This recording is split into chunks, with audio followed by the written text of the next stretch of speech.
Alhamdulillahi rabbil alamin wal aqibatu lil muttaqin wala udwana illa 'alal zalimin.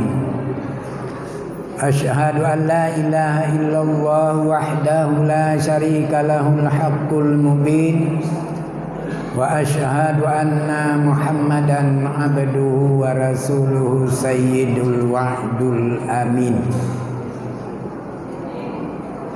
Wassalatu wassalamu ala asyrafil anbiya'i wal mursalin wa ala alihi wa ashabihi ajma'in, amma ba'd.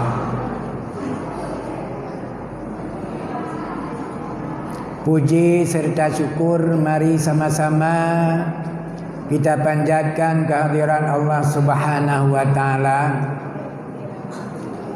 karena sesungguhnya dengan limpahan rahmat serta karunia-Nya dari Allah Subhanahu wa taala kepada kita semuanya masih diberikan suatu kesempatan, suatu kesehatan yang sehingga sama-sama dapat kita hadiri pada tempat yang sangat mulia ini.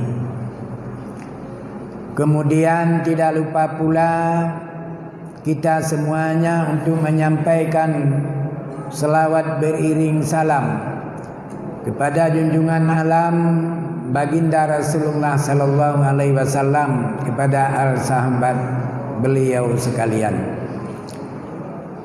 Pertama-tama penghormatan saya kepada pimpinan majelis yang berbahagia ini, dan seterusnya penghormatan dan terima kasih saya kepada seluruh para jamaah, bapak-bapak, anak-anak kami, putra dan putri yang kami sayangi.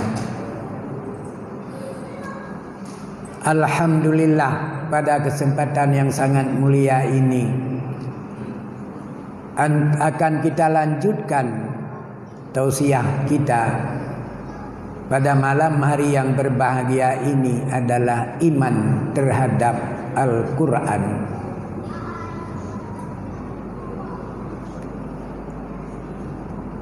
Iman terhadap Al-Quran merupakan kewajiban bagi kita seluruhnya. Karena Al-Quran itu adalah merupakan sumber dari segala sumber hukum Islam. Kalau kita memperhatikan secara lebih detail bahwa Islam ini tidak ada sekiranya Al-Quran itu tidak ada. Sekiranya Al-Quran tidak diturunkan Allah Subhanahu wa taala kepada baginda Rasulullah sallallahu alaihi wasallam, Islam ini tidak ada. Karena Al-Quran merupakan sumber dari segala sumber di dalam Islam. Ini yang penting kita pahami, sekaligus wajib kita imani seperti itu. Bapak-bapak, para jamaah hadirin yang berbahagia. Kemudian Al-Quran mencakup semua aspek dalam kehidupan manusia. Mulai dari bangun tidur sampai bangun kembali. Al-Quran merupakan bimbingan untuk kita semuanya. Mulai dari kita bangun tidur sehingga bangun tidur kembali. Maknanya mulai kita lahir di dalam kandungan orang tua kita, kita harus menjiwai dengan Al-Quran. Kita harus dimulai dengan kalimah tauhid yang diperdengarkan kepada setiap manusia yang baru lahir. Ini menunjukkan Al-Quran ini mencakup semua aspek di dalam kehidupan manusia sampai manusia bangun kembali nanti dari tidurnya. Kapan? Nanti pada hari kiamat. Manusia 2 kali bangun dari tidur. Tidur di dalam kandungan ibunda kita masing-masing, dan tidur di alam barzah. Al-Quran ini adalah merupakan tolok ukur di dalam kehidupan kita sampai kita nanti dibangkit pada hari kiamat. Makanya Rasulullah sallallahu alaihi wasallam menyampaikan dalam hadis sahih beliau yang diriwayatkan Imam Muslim, Iqra'ul Qur'ana fa innahu ya'ti yaumil qiyamah syafi'an li ashabi. Bacalah Al-Quran dan amalkan ajaran dalam Al-Quran, karena sesungguhnya Al-Quran nanti akan datang pada hari kiamat untuk membawa syafaat kepada temannya, kepada sahabatnya, kepada sahibnya yang selalu memahami ajaran dari Al-Quran. Al-Quran nanti yang membawa syafaat kepada kita. Tidak ada lain, bukan seorang ustaz yang membawa syafaat kepada manusia, tidak. Bukan seorang guru yang membawa syafaat nanti di hari kiamat, tapi yang membawa syafaat kepada manusia nanti di hari kiamat adalah 2. Yang pertama Al-Quran, yang kedua baginda Rasulullah sallallahu alaihi wasallam. Sekaligus Al-Quran menjadi petunjuk jalan yang paling lurus dalam kehidupan manusia. Maka Al-Quran jangan kita jauhi. Kemana saja kita pergi, di mana saja tempat kita duduk, di mana saja kita tidur, Al-Quran harus bersama dengan kita. Karena Al-Quran adalah merupakan jalan yang paling lurus, dan tidak ada yang lurus selain lurus Al-Quran. Mari sama-sama kita baca sebuah firman Allah Subhanahu wa taala dalam surat Al-Isra ayat 9 sampai ayat 10. Inna hadzal Qur'ana yahdi lillati hiya aqwam wa yubashshirul mu'minina alladzina ya'maluna shalihat anna lahum ajran kabira. Anna la yu'minuna bil akhirati a'tadna lahum azaban alima. Ini yang disampaikan Allah Subhanahu wa taala tentang fungsi Al-Quran. Al-Quran sebagai petunjuk jalan yang paling lurus. Kalau kita analisa dari ayat ini, tidak ada suatu jalan yang lurus selain daripada Al-Quran. Kemudian Al-Quran ini wa yubasyirul mu'minina alladzina ya'maluna shalihat, untuk membawa berita gembira terhadap orang-orang mukmin yang berbuat amal saleh, yang berbuat amal kebajikan. Annalahum ajran kabira. Kepada mereka akan diberikan pahala yang sangat besar apabila orang-orang yang selalu mengamalkan ajaran di dalam Al-Quran. Ini didengku yang terhormat, para jamaah yang dirahmati Allah Subhanahu wa taala, sebagai fungsi daripada Al-Quran. anna la yu'minuna bil akhirati a'tadna lahum azaban alima. Orang-orang yang tidak beriman dengan hari akhir, tidak beriman dengan Al-Quran, mereka itu adalah dibalas dengan disediakan tempat, yaitu tempat yang sangat azab, yang sangat berat. Ini bapak-bapak para jamaah rahimakumullah. Maka oleh karena demikian, Rasul Muhammad sallallahu alaihi wasallam pada satu ketika beliau berkhutbah di hadapan seluruh para sahabat pada waktu itu, beliau memberikan suatu isyarat terhadap Al-Quran ini. Beliau menggariskan suatu garis yang sangat lurus di hadapan beliau berdasarkan hadis yang diriwayatkan oleh Abdullah bin Abbas. Hadis riwayat Imam Tirmizi dan Nasa'i.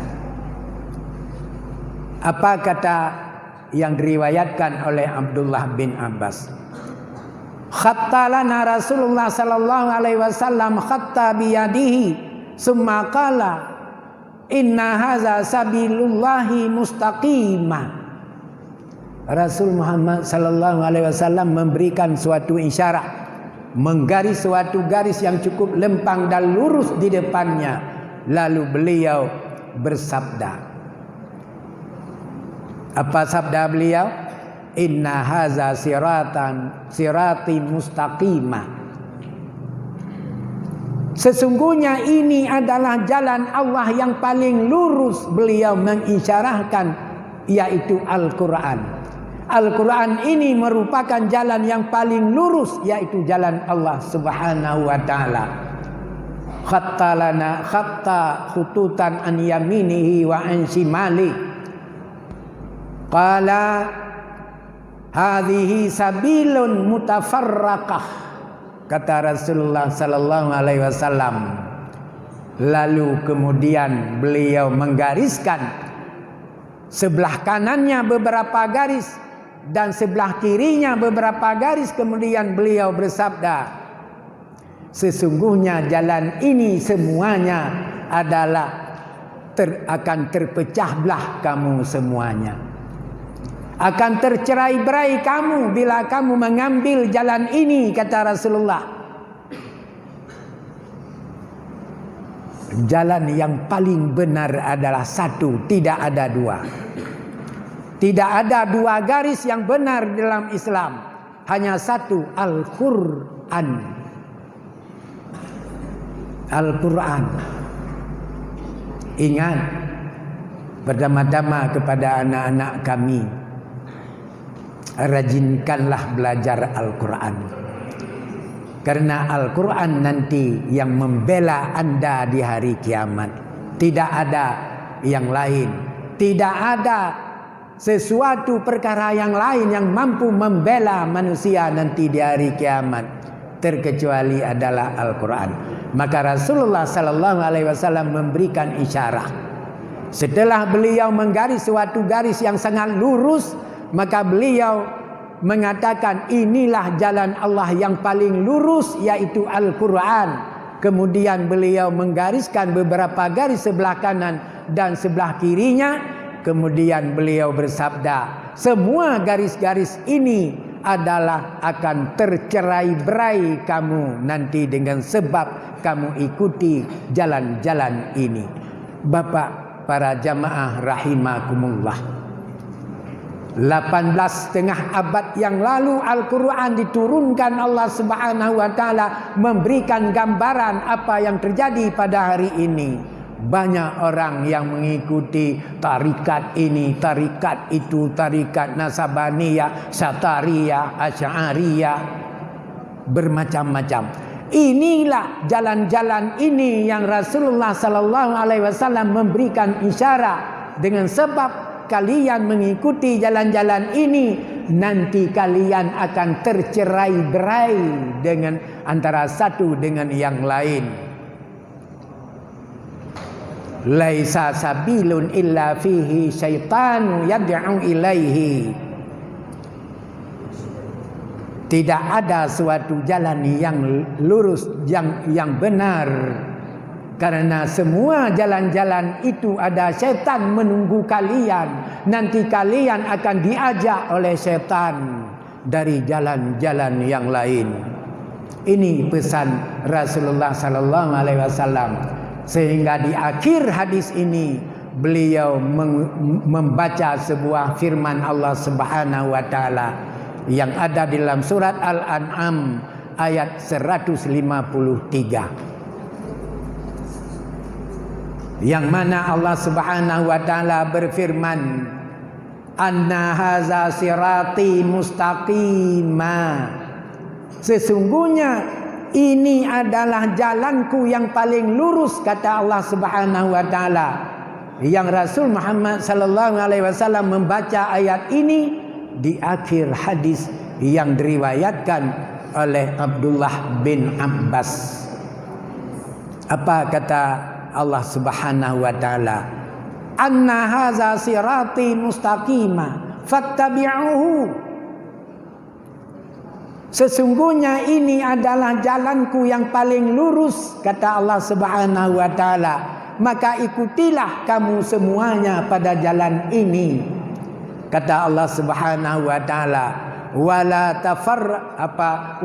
tattabi'u subula fatafarraka bikum an sabili.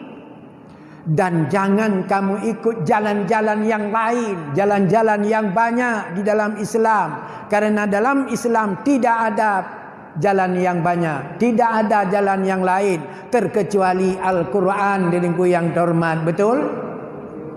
Betul? Ini yang penting kita pahami. Tidak ada suatu jalan terkecuali lewat Al-Quran. Maka firman Allah Subhanahu wa taala, wala tattabi'u subula fatafarraka bikum an sabili. Jangan kamu mengikuti jalan-jalan yang lain, karena jalan yang lain itu dapat terpecah belah kamu dengan sebab kamu ikuti jalan tersebut. Zalika wa wasakum bihi la'allakum tattaqun, kata Allah Subhanahu wa taala.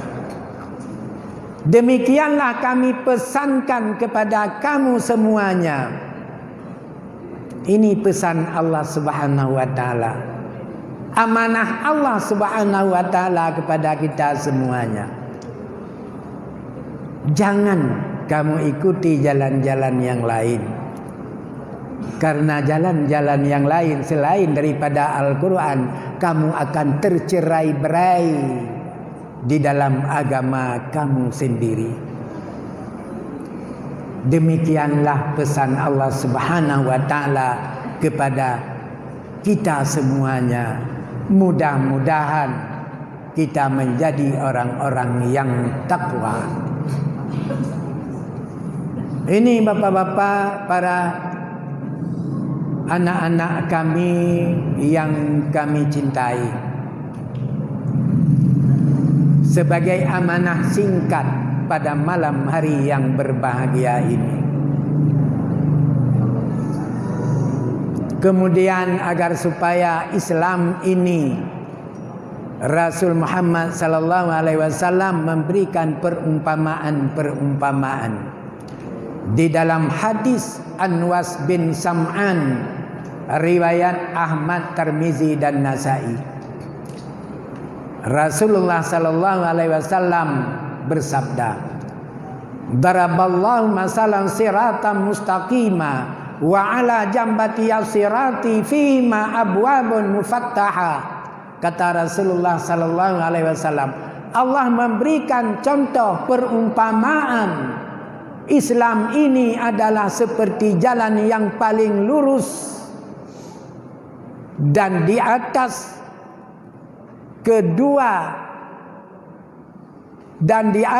kedua tepi jalan itu ada dinding ada beton, ada tembok yang kuat.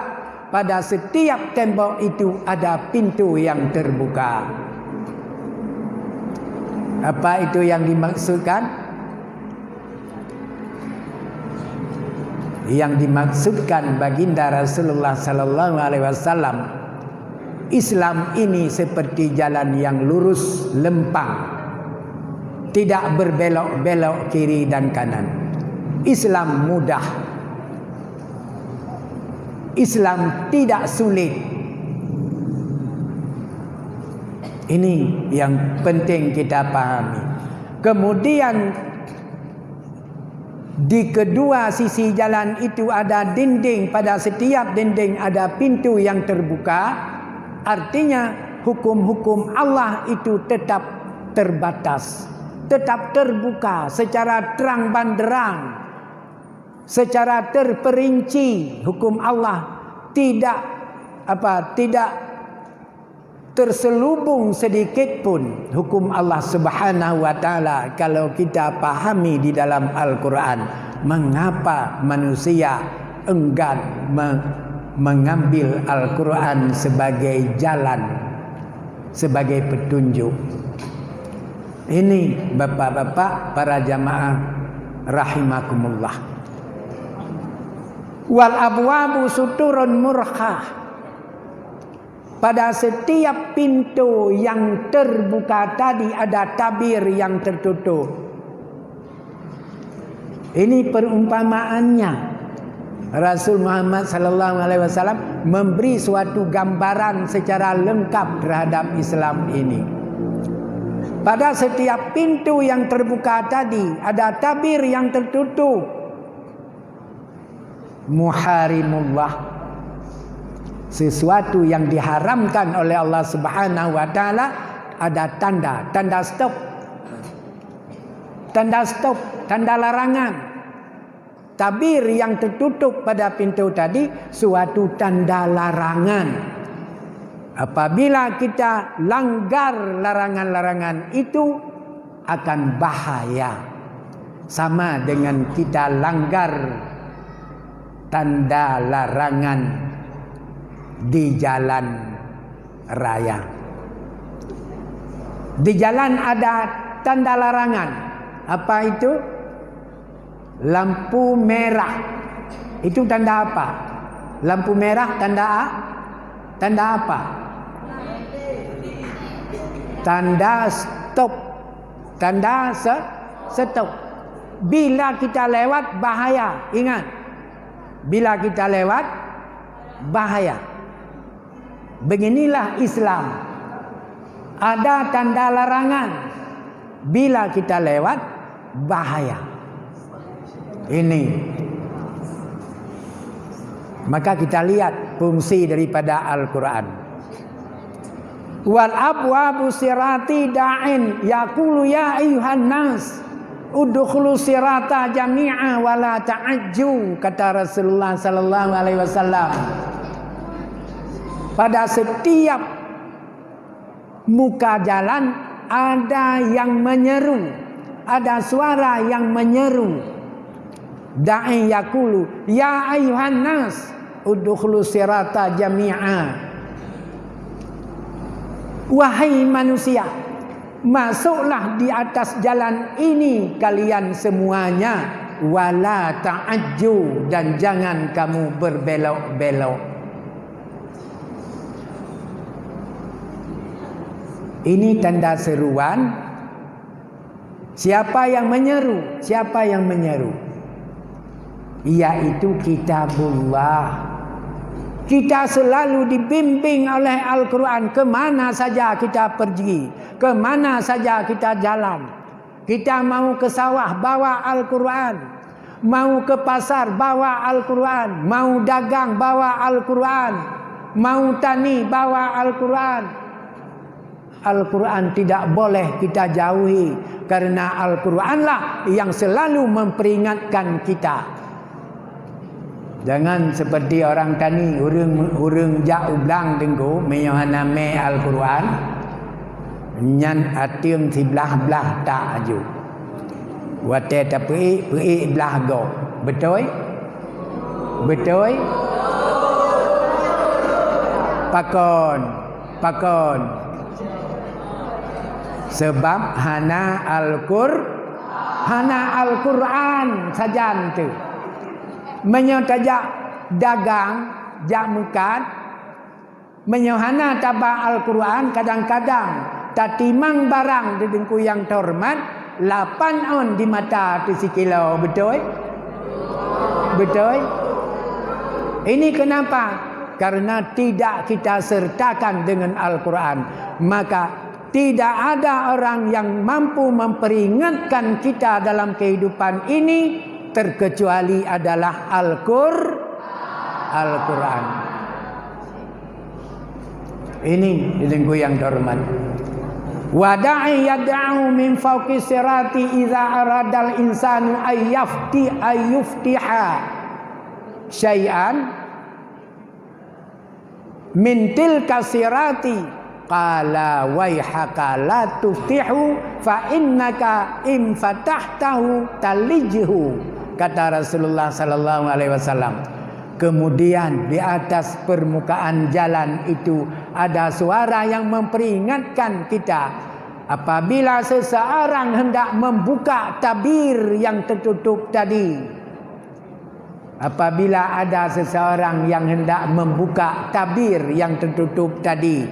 Maknanya apa? Kalau ada seseorang misalnya menimbang barang, ya, kalau tidak ada yang memperingatkan, mungkin jangankan 8 on setengah kilo sudah jadi pandangannya 1 kilogram. Betul? Betul? Tapi bawa Al-Quran. Bawa Al-Quran. Al-Quran yang memperingatkan kita. Apa kata Al-Quran? La taftahu fa inna fatahtahu talijhu. Wahai manusia, jangan buka tabir tersebut. Apabila kamu buka, pasti kamu akan masuk ke dalam tabir tersebut. Kita lihat pada hari ini betapa banyaknya anak-anak kita, pemuda-pemuda kita terjebak dengan perbuatan mungkar seperti sabu-sabu, seperti ganja, minuman keras, pembegal di jalan, perampokan, pencurian dan sebagainya. Kemudian korupsi merajalela. Kenapa? Orang selalu tidak pernah tinggal salat, tetapi korupsi juga tidak pernah absen. Betul? Pertanyaannya, sebabnya apa? Sebabnya apa? Sudah lupa. Sedang kita bicara, lupa. Sedang kita bicara, lupa. Sebabnya tidak membawa Al-Quran.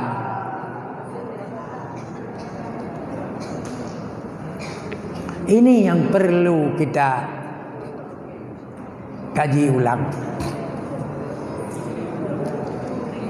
Sebagai yang terakhir, Al-Quran adalah sebagai lampu yang terang banderang di waktu malam gelap gulita. Coba baca Al-Quran surat Al-Hadid ayat 9. Firman Allah Subhanahu wa taala, Huwallazi anzala ala abdihi ayatin bayyinatin liyukhrijakum minadh-dhulumati ilan nur. Ini firman Allah Subhanahu wa taala. Ya. Allah Subhanahu wa taala menurunkan kitab Al-Quran ala abdihi, atas hambanya, kepada hambanya. Jangan sebahagian menganggap turun Al-Quran ini kepada orang-orang tertentu saja. Tapi bukan. Al-Quran ini turun kepada seluruh umat manusia. Selama manusia hidup di atas bumi ini, Fungsinya dalam kehidupan itu adalah Al-Quran. Lampunya adalah Al-Quran. Maka Allah turunkan Al-Quran kepada hambanya dengan jelas. Ayatin bayyinat, dengan jelas, terang. Al-Quran ini tidak terselubung. Untuk apa? Liyukhrijakum minadh-dhulumati ilan nur, agar supaya kamu dikeluarkan oleh Al-Quran itu dari kegelapan kepada nur, kepada cahaya yang terang banderang, dedengku yang terhormat. Dari malam gelap gulita dikeluarkan kepada cahaya yang terang banderang. Ini fungsi Al-Quran yang kedua, dedengku yang terhormat, yang perlu kita pahami. Innallaha bikum laraufur rahim. Benar-benar Allah Subhanahu wa taala sangat santun dan kasih sayang kepada kamu. Allah sangat santun dan kasih sayang terhadap hambanya.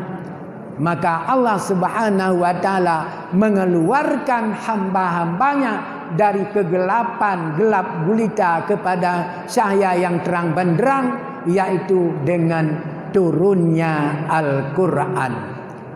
Siapa yang tidak mengindahkan Al-Quran, coba kita lihat apa yang terjadi. Dalam surat Al-Baqarah ayat 7 Allah menjelaskan terhadap orang yang tidak mengindahkan Al-Quran kepada orang-orang kafir. Masaluhum kamasalil ladzi istauqada nara falamma adaa'at ma haulahu zahaballahu binurihim wa tarakahum fi dhulumatil la yubsirun. Firman Allah Subhanahu wa taala, perumpamaannya mereka itu yang tidak memanfaatkan Al-Quran sebagai lampu sama dengan orang menyala api. Perumpamaan mereka itu sama dengan orang menyala api. Falamma adaa'at ma haulahu, setelah api itu terang banderang cahayanya di sekeliling mereka, ma haulahu zahaballahu binurihim, karena tidak disinarkan oleh Al-Quran, maka Allah padamkan sinar itu sehingga apinya masih hidup tetapi sinarnya sudah hilang. Wa tarakahum fi dhulumatil la yubsirun, maka mereka itu tinggal di dalam kegelapan, di dalam gelap gulita. La yubsirun, tidak bisa melihat apa-apa. Ini bapak-bapak, para anak-anak kami yang kami cintai, agar supaya kita benar-benar beriman terhadap Al-Quran, bukan beriman di dalam ucapan, tapi beriman terhadap Al-Quran memang benar-benar Al-Quran ini yang pertama kita ambil sebagai petunjuk jalan yang lurus, yang kedua sebagai lampu yang terang benderang dalam kehidupan kita dalam dunia ini. Kita baca ayat yang lain agar supaya jelas terang bahwa Al-Quran itu tidak ada suatu kekaburan. Maka kita lihat di dalam surat Al-An'am ayat 114. Apa yang dijelaskan oleh Allah Subhanahu wa taala. Afa ghairallahi abtaghi hakama wa huwallazi anzala minal kitab wa huwallazi unzila ilaikal kitaba mufassala, kata Allah Subhanahu wa taala. Ya. pantaskah aku mengambil seorang hakim selain daripada Allah? Atau layakkah kita mengambil hukum selain daripada Al-Quran? Ini suatu pertanyaan dedengku yang terhormat, yang Allah bertanya kepada setiap manusia. Apakah layak orang mengambil hukum selain daripada hukum yang ada di dalam Al-Quran?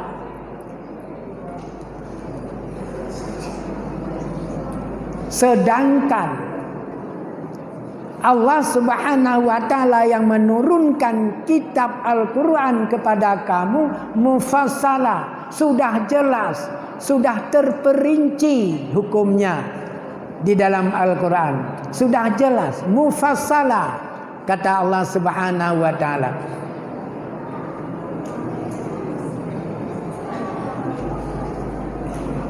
Jadi yang lucunya, kata Allah Subhanahu wa ta'ala, walladzina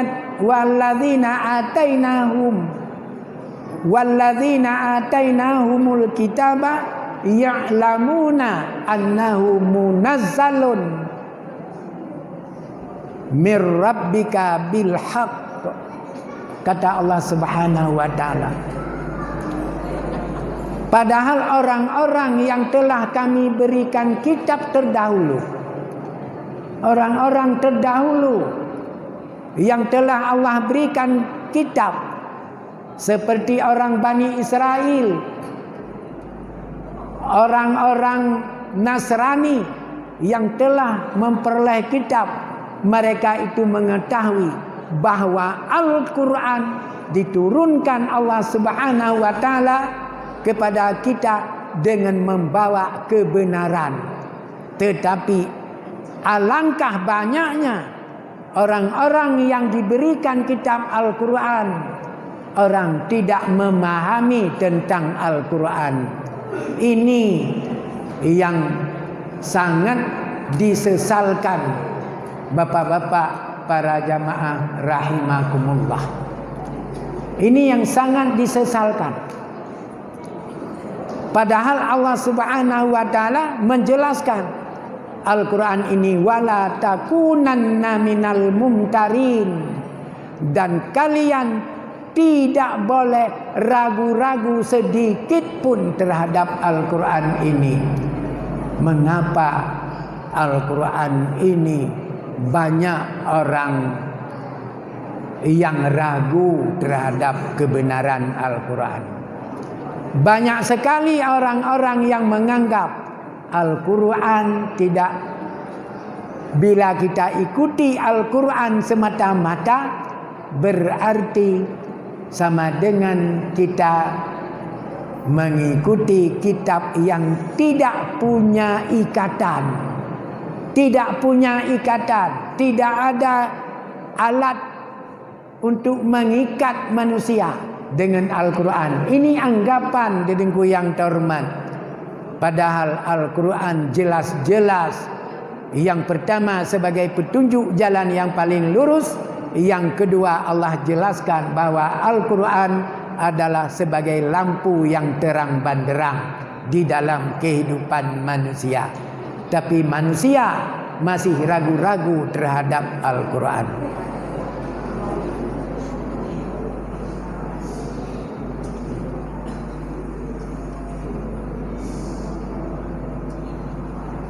Kalau kita ikut Al-Quran tidak ada tali, katanya.